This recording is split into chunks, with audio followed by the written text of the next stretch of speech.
레위기 10장 1절부터 3절까지 말씀.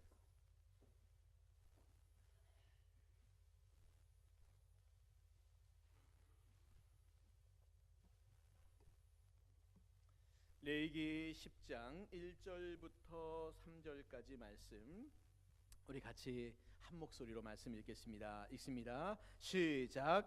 아론의 아들 나답과 아비후가 각기 향로를 가져다가 여호와께서 명하시지 아니하신 다른 불을 담아 여호와 앞에 분향하였더니 불이 여호와 앞에서 나와 그들을 삼키매 그들이 여호와 앞에서 죽은지라. 모세가 아론에게 이르되 이는 여호와의 말씀이라. 이르시기를 나는 나를 가까이 하는 자 중에서 내 거룩함을 나타내겠고 온 백성 앞에서 내 영광을 나타내리라 하셨느니라. 아론이 잠잠하니. 아멘.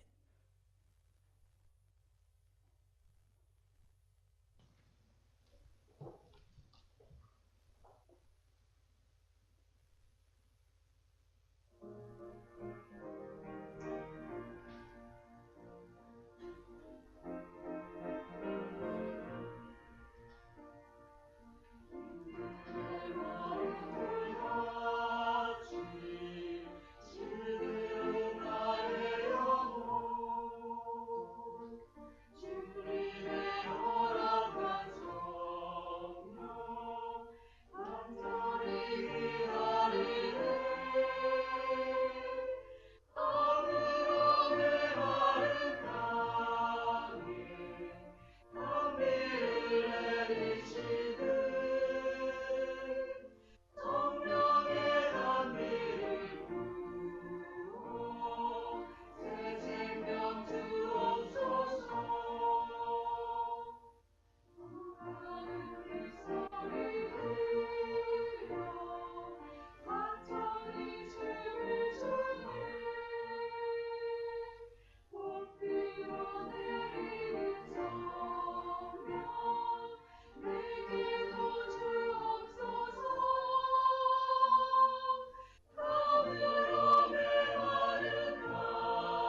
할렐루야.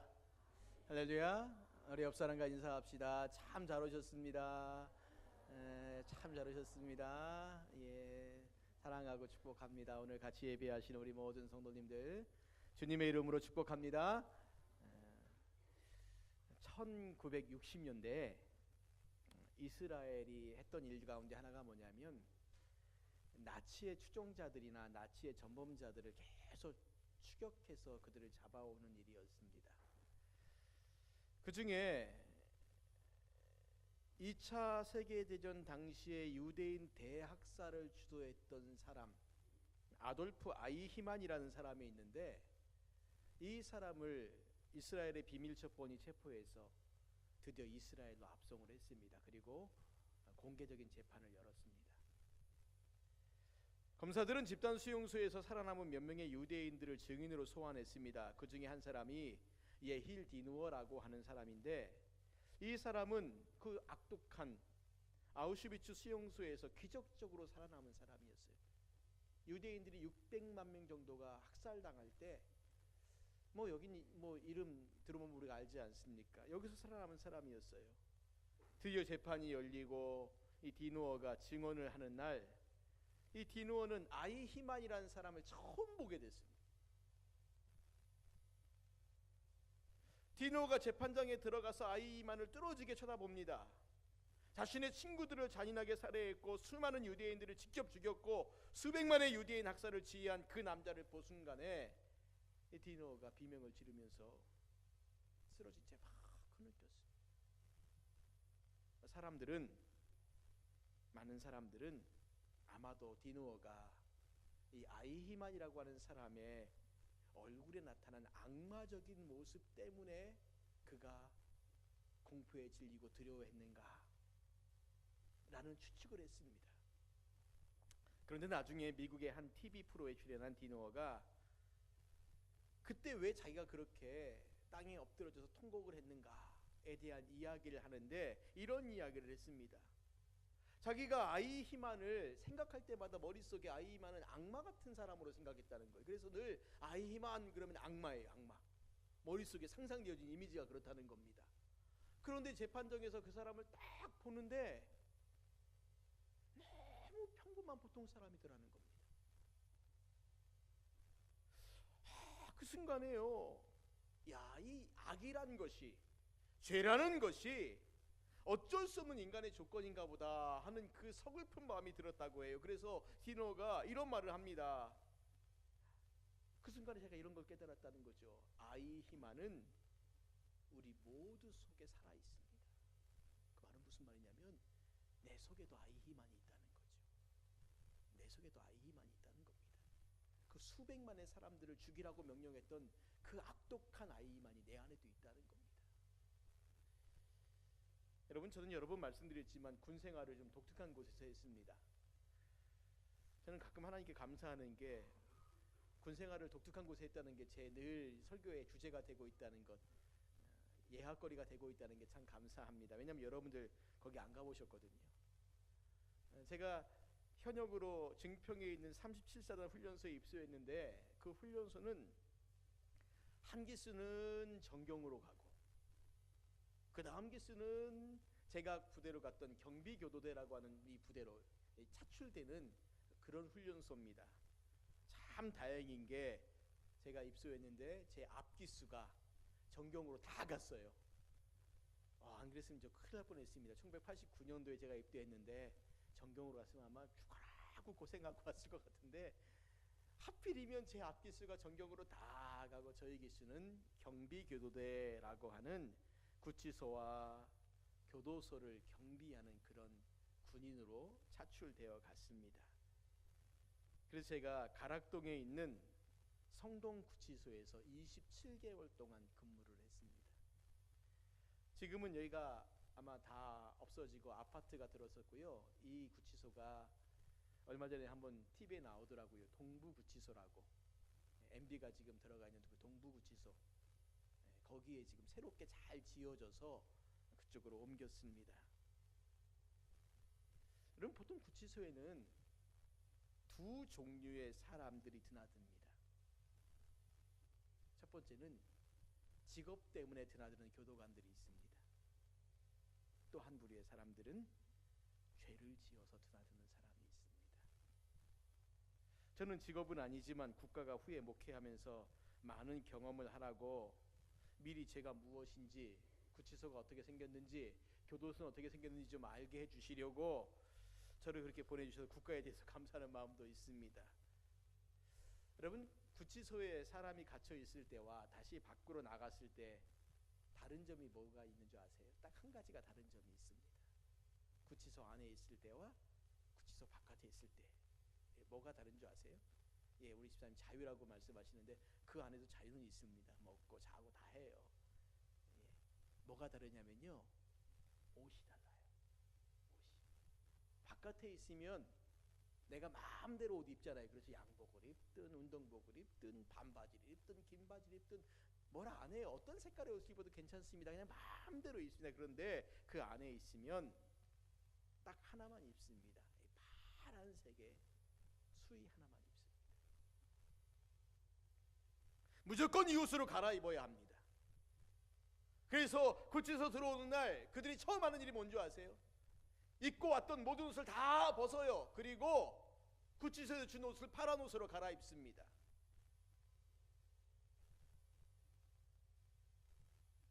파란색만 입혀놓으면 다 죄인 같아요. 그런데 놀라운 것은요, 양복만 입으면 다 신사 같지 않습니까? 내면의 모습은 전혀 달라지지 않아도 겉모습은 얼마든지 달라질 수 있다는 겁니다. 또 한 가지는 설령 그 파란색의 수의를 입고 있어도 그저 평범한 모습을 한 남자나 여자일 수 있다는 거죠. 죄인이라고 해서 포악하거나 흉악한 모습들이 결코 아닙니다.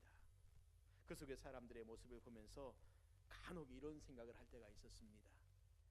저 사람들이나 나나 옷만 바꿔 입으면 갇힌 사람들이나 지키는 사람들이나 별반 다른 바 없겠다. 지금이야 교도관들이 시험 봐서 뽑아서 참 교도관 되는 거 어렵습니다.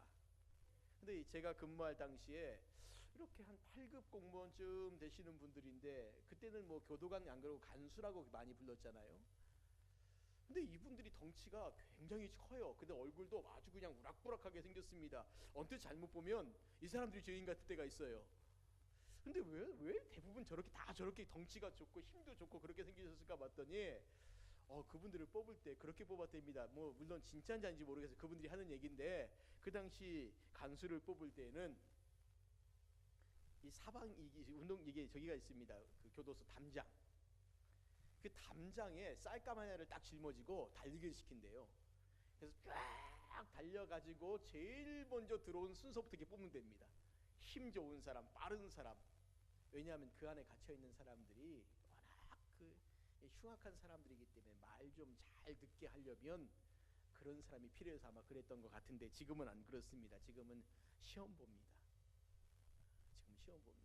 그래서 제가 가끔 그런 생각을 했어요. 야, 저 교도관하고 저 재수하고 옷만 바꿔 입어도 사람들이 못 알아보겠다. 똑같이 생겼다. 이런 무슨 말씀이냐면, 우리 모두 안에 아이히만이 있다는 겁니다. 다만 우리가 이 바깥에 있는 이유는 뭔지 아세요? 이 상황 가운데서 정말 정직하게 살려고, 법 지키려고 하려고 최선을 다해 노력하고 살기 때문에 우리가 이 바깥에 있는 거죠. 우리가 만약에 그거 신경 안 쓰고 나 내 맘대로 살 거야, 그러면 우리도 자연스럽게 그 하얀 담장 안으로 이렇게 들어갈 수밖에 없습니다. 여러분, 특권에는 반드시 사명이 따릅니다. 사명을 전제하지 않는 특권은 있을 수 없습니다. 놀라운 특권을 가진 사람의 사명은 그래서 더 중요하다라고 말할 수 있습니다. 그래, 때로는 그 사명 때문에 자기의 생명을 거는 사람도 있을 수 있습니다. 우리가 레위기 1장부터 9장까지 말씀을 쭉 보면서 한 가지 중요한 사람을 지금 계속 보고 있습니다. 바로 누구냐면 제사장입니다. 구약 시대의 제사장은 가장 큰 특권을 가진 사람이고 가장 큰 사명을 가진 사람이었습니다. 그가 어떤 사명을 가진 사람인가? 제사장은 하나님과 사람 사이에 서 있는 중재자입니다. 하나님의 말씀을 먼저 준행함으로 이스라엘 백성들에게 말씀대로 살아가는 것이 무엇인가, 이것을 몸으로 보여주어야 할 사람입니다. 백성의 사소한 잘못이라도 하나님 앞에 낱낱이 고해야 할 사람입니다. 어느 누구보다도 거룩하게 살아가야 하고, 하나님 말씀은 1.1핵이 아니라 반점 반핵이라도 철저하게 지켜야 할 사람들이 바로 이 제사장입니다. 물론 이들이 가진 특권은 놀랍죠. 무엇입니까? 어떤 사람보다 하나님을 더 가까이에서 섬기는 특권이 있었습니다. 이런 특권이 있고 이런 사명이 있었기 때문에 제사장들에게는 생명을 걸고서라도 지켜야 할 것이 있었습니다. 그것이 바로 뭐냐면 하나님 말씀에 대한 순종이었습니다. 하나님 말씀을 지키는 것에 대한 철저함. 그런데 오늘 본문의 말씀에 보시면 아주 충격적인 사건 하나가 기록되어져 있습니다. 어쩌면 레위기 말씀 가운데 가장 충격적인 이야기. 위임식과 첫 제사가 끝난 이후에 이 아론 집안은 물론 온 이스라엘이 발칵 뒤집어질 만한 그런 사건 하나가 일어났는데, 그것이 바로 뭐냐면 이 나답과 아비후가 회막에서, 성막에서 죽임을 당한 일이었습니다. 여러분, 나답과 아비후가 누굽니까? 아론의 큰아들과 둘째 아들입니다. 아론의 큰아들과 둘째 아들입니다. 이 사람들이요, 하나님과 이스라엘이 계약을 체결한 다음에 하나님께서요 70명의 장로를 부를 때도 아론과 모세와 더불어 초청되어졌던 사람들이었어요. 그리고 초대 제사장에 위임된 사람들이었습니다. 그런데요, 하나님의 불이 이들을 살라버렸습니다. 첫 침례 때 아론과 그의 아들들의 제사를 받으시고 제물을 살랐던 그 불이 이번에는 이들을 죽이는 불이 되어버렸다는 겁니다. 자, 여러분 1절과 2절 말씀 보십시오. 1절과 2절 말씀해 보십시오. 제가 읽겠습니다. 아론의 아들 나답과 아비후가 각기 향로를 가져다가 여호와께서 명령하시지 아니하신 다른 불을 담아 여호와 앞에 분향하였더니 불이 여호와 앞에서 나와 그들을 삼키매 그들이 여호와 앞에서 어떻게 됐다고요? 죽었습니다.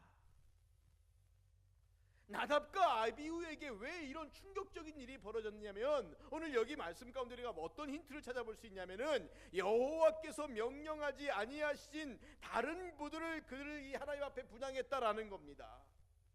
바로 어떤 불이요? 다른 불이라는 거예요. 다른 불입니다. 그럼 다른 불이 어떤 불이냐? 히브리어를 직역하면 이 다른 불이란 말이요, 이상한 불이라는 단어로 해석할 수가 있습니다. 왜 다른 불이고 왜 이상한 불이라고 말하는가? 여러분, 성막에서는 오직 하나의 불만 사용되어졌습니다. 성막에서 불이 필요한 공간이 세 군데가 있어요. 첫 번째는 어디입니까? 번제단이에요. 제물을 태우는 데죠. 두 번째는요, 향로, 향단입니다. 향을 태워 올리는 것이고요. 세 번째가 어딜까요? 등대, 불을 켜는 데입니다. 근데 이 불을 켜고 그 다음에 단에, 향단에, 향의 단에 불을 붙이고 번제단에 쓰는 불은 모두 다 같은 불인데, 하나님께서 첫 번째 제사를 지낼 때 번제단에서 내려주신 불이 있어요.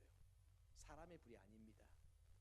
이 불을 가지고 향단도 켜야 됐고 촛불도 켜야 됐고, 그리고 이 번제단의 불은 꺼지지 않도록 불씨를 계속해서 보관하고, 이동할 때에도 이 불을 계속 보관하고 있었습니다. 그런데 다른 불, 이상한 불이라고 하는 것은 그런 불이 아니라는 거죠. 번제단에서 취하지 않은 출처 불명의 불이라는 것입니다.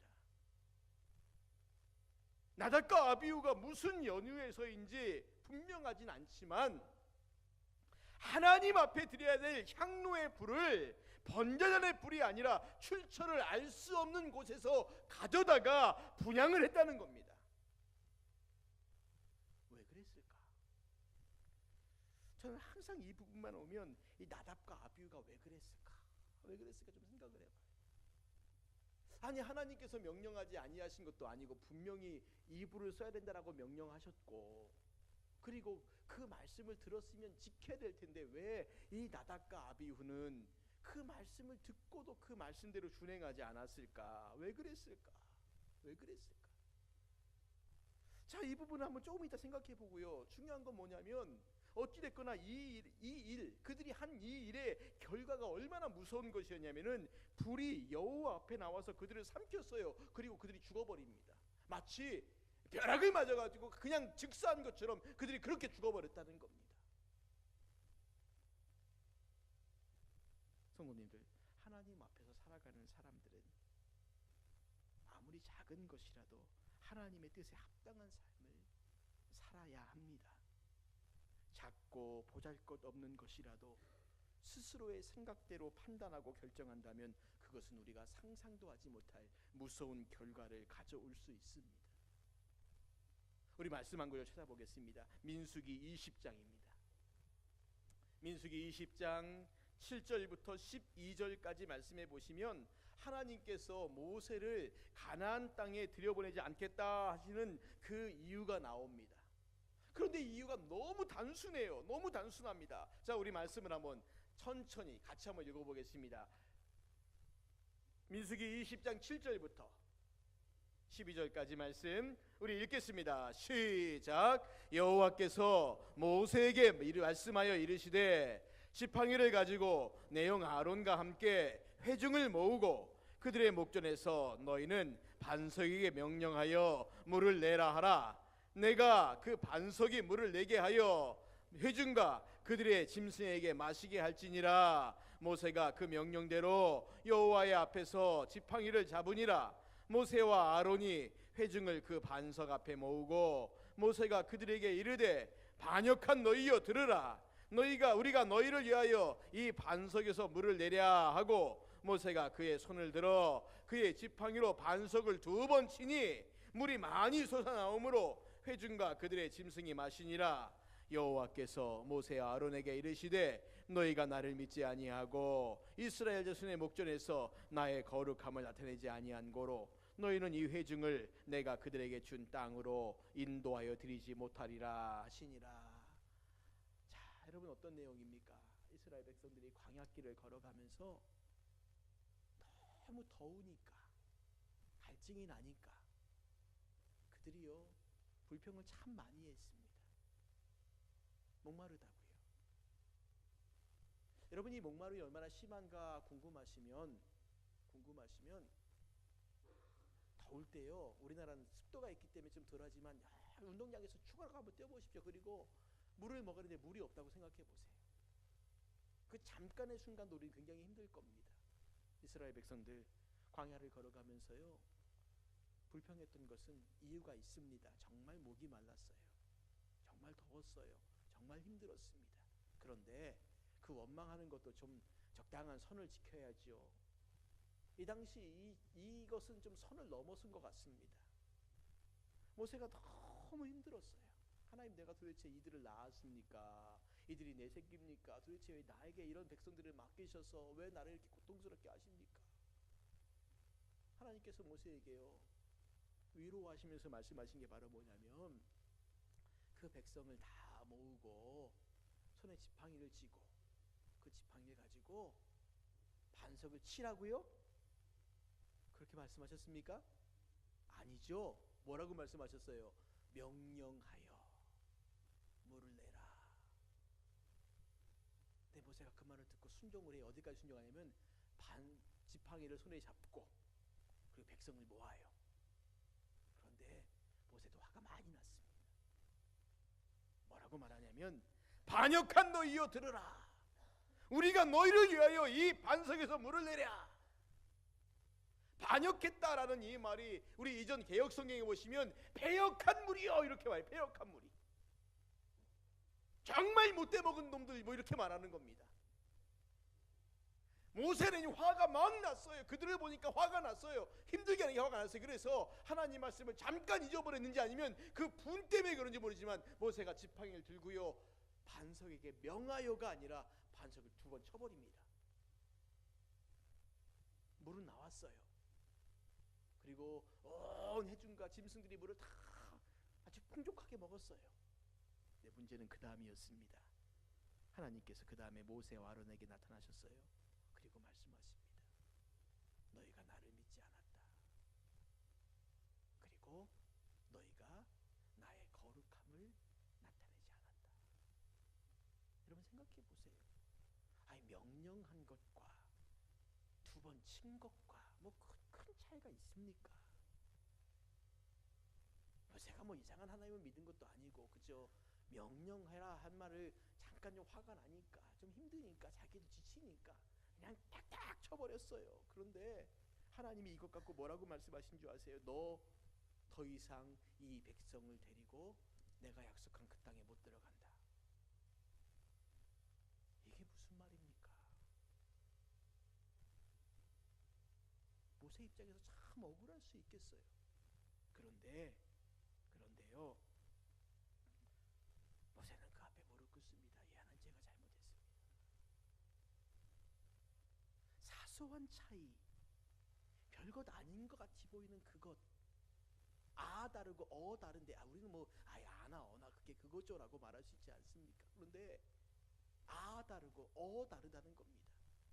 하나님께서 아라고 하셔서 우리는 정성을 다해서 아라고 하면 돼요. 하나님이 어라고 말씀하셨으면 우리는 어라고 하면 됩니다. 그런데 그냥 아도 아니고 어도 아니고 이렇게 말해버리면 너 왜 그렇게 말했으라고 말씀하신다는 거예요.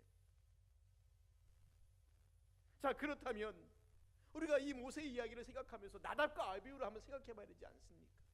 도대체 나답과 아비후는 왜 이렇게 분별 없이 행동했을까?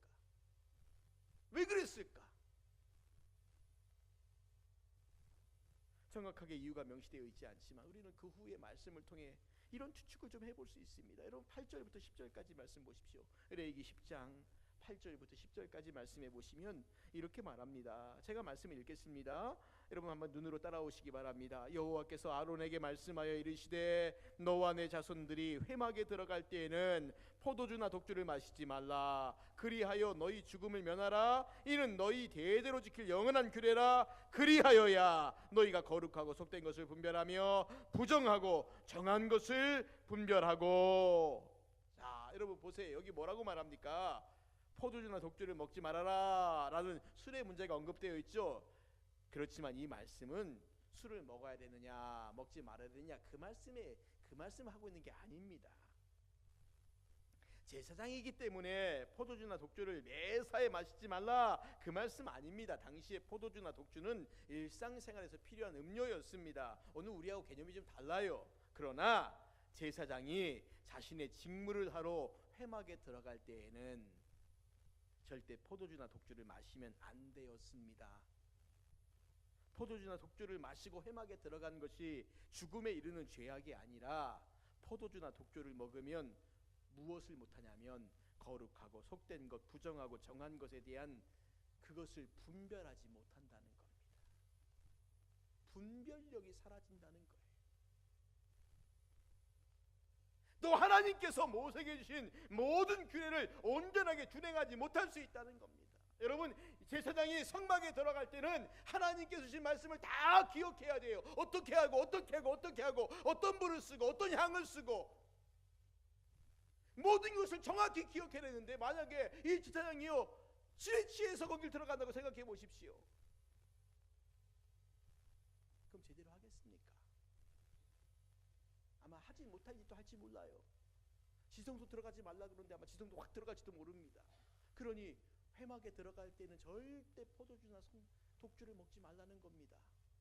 그리하여야 너희 죽음을 면할 것이라는 겁니다.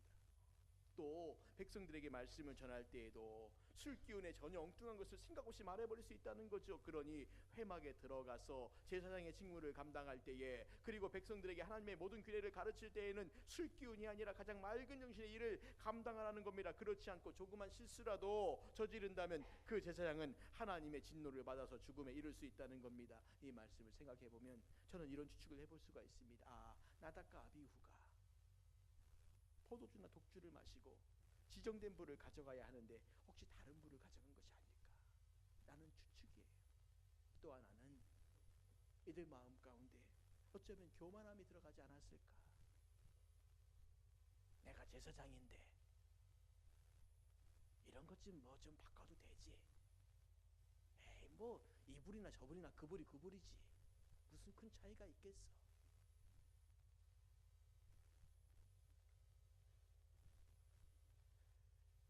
하나님께서 제사장들에게 주신 직무 가운데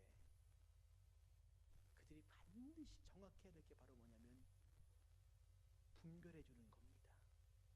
레위기 11장부터 13장까지 보시면은 제사장이 할 일 가운데 하나가 뭐냐면 무엇이 거룩한지 무엇이 부정한지, 특별히 이 병을 가지고 와요. 나병 환자들이 와서 이게 나병입니까 아닙니까 라고 물어보면 그걸 누가 판별하냐면 제사장들이 판별합니다. 아, 이거 나병이다. 아, 이거 나병 아니다. 너 다 나았다. 더 낫지 않았다. 이걸 제사장들이 하는 겁니다. 근데 이 제사장들이 그런 분별력이 없다면 어떡할까요? 누구의 삶이 고달프겠습니까? 백성들의 삶이 고달픈 거예요. 그래서 하나님께서는 그들의 직무를 감당할 때 맑은 정신으로 그 직무를 감당할 것을 요구하시는 겁니다. 분별력을 잘 가지라는 겁니다. 큰 책임을 맡은 자들이 옳고 그름을 분별하지 못하면, 선과 악을 분별하지 못하면, 거짓과 진리를 구별하지 못하면 그것이 엄청난 재앙으로 다가올 수 있다는 거예요. 사랑하는 성도님들, 오늘 이 시대를 살아가는 우리 모든 성도들에게 요구되는 중요한 지혜가 바로 저는 분별력이라고 봅니다. 선과 악의 분별, 하나님의 뜻과 내 뜻의 분별, 하나님이 기뻐하시는 것과 내가 기뻐하는 것의 이 분별을 필요합니다. 분별하지 못하고 그저 세상 사람들이 좋아하는 것이라고 해서 무조건 따라간다면 그 길은 패망으로 가는 지름길입니다. 우리는 모두가 다 넘어지고 실패할 가능성을 가지고 있는 사람들입니다. 누구도 완전한 사람 없습니다. 우리 속에는 누구나 다 쓰러지고 넘어지고 범죄할 가능성이 있는 사람들입니다. 그렇기 때문에 하나님의 말씀대로 우리가 바로 서서 말씀대로 순종할 용기의, 믿음의 용기를 가지고 살지 못한다면 또다시 넘어지고 실패할 수밖에 없지 않겠습니까? 그래서 제사장들에게는 하나님 말씀을 듣고 그 말씀대로 절대적인 순종을 하라고 얘기하고 있는 거예요. 작은 것 하나도, 정말 점 하나 같은 작은 것 하나도 쉽게 넘어가지 말고, 그것이 하나님의 뜻이라면, 그것이 하나님이 기뻐하시는 것이라면 그 점 하나도 정확히 기억하고 순종하고 살아가라는 겁니다. 내 뜻과 내 생각 거기다가 집어넣지 말라는 겁니다. 우리나라 과거에 서당 교육도 비슷했지만 유대인들의 이 교육, 우리가 흔히 뭐 탈무드 교육이라고 말하는 그 교육도 똑같은 게 뭔지 아세요? 랍비들이 제자들에게요, 학생들에게 그대로 똑같이 읽으라고 가르칩니다.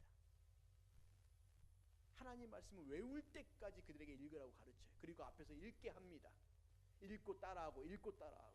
왠지 아세요? 옛날에 우리나라 한자들도 한문을 배울 때 보면 한자가 다 이렇게 붙어 있지 않습니까? 그래서 앞에서 이 서당의 훈장님께서요, 읽을 때 어디부터 읽고 뭐 자왈 뭐뭐하니 뭐뭐하고 이렇게 읽으면서 이렇게 띄어보면 읽은 부분을 알려주지 않습니까? 그렇게 안 읽으면 뜻이 이상해져요. 히브리어가 똑같습니다. 여기까지 띄어 읽어야 되고 여기까지 끊어야 되고 여기까지 단어이고, 이것들을 랍비들이 가르쳐요. 만약에 랍비들의 가르침을 엉뚱하게 듣고 있다가 엉뚱한 데서 끊어 읽으면 딱 3단어에서 끊어야 돼, 4단어에서 끊어버리면 어떻게 될까요? 뜻이 이상해져요. 그렇기 때문에 이들이 하나님 말씀을 배울 때는 신경을 곤두세워서 한 글자 한 글자, 한 말씀 한 말씀 다 귀에 담습니다. 그리고 가서 또 확인해보고 모르면 또 물어보고. 오늘 우리 하나님 말씀을 대할 때 어떤 자세를 가지고 대하고 있습니까? 한 글자 한 글자, 한 문장 한 문장, 한 단어 한 단어, 정말 그것들을 우리가 듣고 기억하고 그렇게 살려고 확인하고 또 확인하고 또 확인하고 있습니까? 아니면 내가 그냥 하고 싶은 대로, 내가 생각하기에 좋은 것들, 혹시 그렇게 우리가 살아가고 있지는 않습니까? 오늘 이 시대에 믿음이 약해지고 교회가 약해지고 성도들이 약해지는 가장 큰 이유가 무엇일까요? 하나님 말씀 1.1핵이라도 그거 붙잡고 그렇게 살겠다고 발버둥 치는 것보다는 세상 사람들이 좋아하는 원하는 그런 것들 추구하고 쫓아가지 않습니까? 예수님께서 넓은 문으로 들어가지 말 것들을 말씀하시는 이유가 뭘까요? 거기는 누구나 다 갈 수 있지만 마지막은 멸망의 문이라고 말씀하시고요. 좁은 문은 가기가 힘들어요. 누구도 안 가려고 그래요. 그런데 그 길이 생명의 길이라고 말씀하지 않습니까? 끝까지 그 길 가라고요. 그 좁은 길, 힘든 길. 왜 그게 쉽겠습니까? 순종하는 게 어렵지요. 근데 그 길 가라고 말씀하세요. 그 길 가라. 그게 생명의 길이라. 사랑하는 성도님들, 세상 사람들이 다 이게 좋다, 저게 좋다, 저게 옳다, 그게 맞다 아무리 이야기해도 우리는 하나님 말씀 앞에서 무엇이 옳은지, 무엇이 그른지, 무엇이 내 뜻인지, 무엇이 하나님의 뜻인지, 무엇이 내가 원하는 것인지, 무엇이 하나님이 원하시는 것인지 바르게 분별하고 하나님 말씀 앞에 바르게 순종할 때 우리는 생명의 길, 영생의 길, 영광의 길, 마지막 승리의 길을 가게 될 줄 믿습니다. 우리가 걸어가는 길이 십자가의 길입니다. 험한 길입니다. 그러나 최후 승리 얻을 그날까지 끝까지 주님 붙잡고 의지하면서 순종하면서 나아갈 수 있는 저와 여러분 되시기를 주님의 이름으로 축원을 드립니다. 우리 같이 이 시간에 찬송하고 기도할 텐데, 너 어디 가든지 순종하라 하는 찬송 같이 드리겠습니다.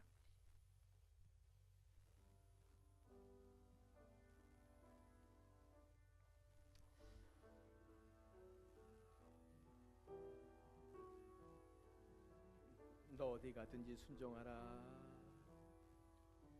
너 어디 가든지 순종하라.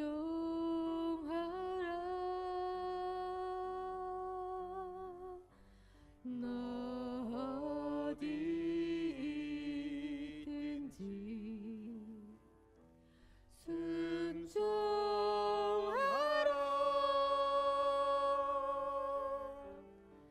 주 너의 하나님 왕 되신 주 영원히 주님만 찬양. 우리 1절 한 번 더 합니다. 너 어디 가든지 순종하라. 너 어디 가든지 순종하라.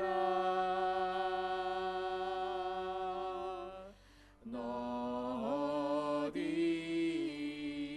있든지 충성하라.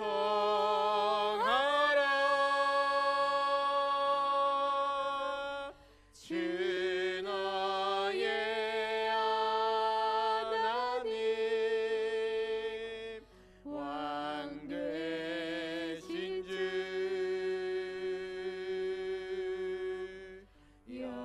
영원히 주님만 찬양. 이제 우리가 결단합니다. 나 어디 가든지, 나 어디 가든지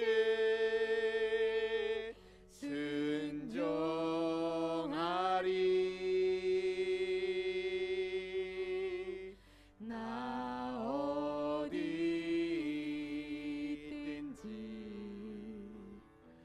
충성하리.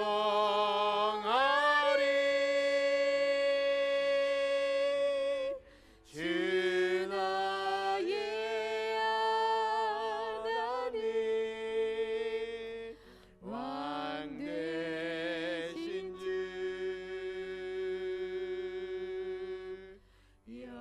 영원히 주님만 찬양.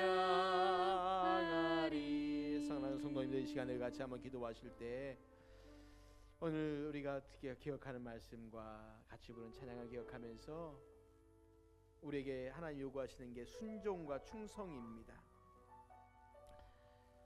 하나님 말씀대로 순종하면 힘들어요. 예, 힘듭니다. 가시밭길이고요. 어렵고 힘든 고난의 길 맞습니다. 순종이 쉽다는 게 아닙니다. 순종하면 만사형통이 열린다는 것도 아닙니다. 그런데 우리가 나의 십자가를 지고 주님의 뒤를 따라가는 건 최후 승리를 얻는 그날까지 가는 겁니다. 중간중간에 잠깐 좋은 일 있고 행복한 일 있다고 해서 그게 성공이 아니라 최후 승리, 그것을 우리가 바라보며 가는 겁니다. 우리 시간에 같이 말씀을 기억하면서 주님, 내가 주 안에 더욱더 말씀에 순종하고 충성하는 삶 살게 해달라고 같이 합심하여 기도합니다. 기도하겠습니다. 하나님 아버지, 오늘 우리가 주님 앞에 나와 주의 말씀을 같이 나눌 수 있게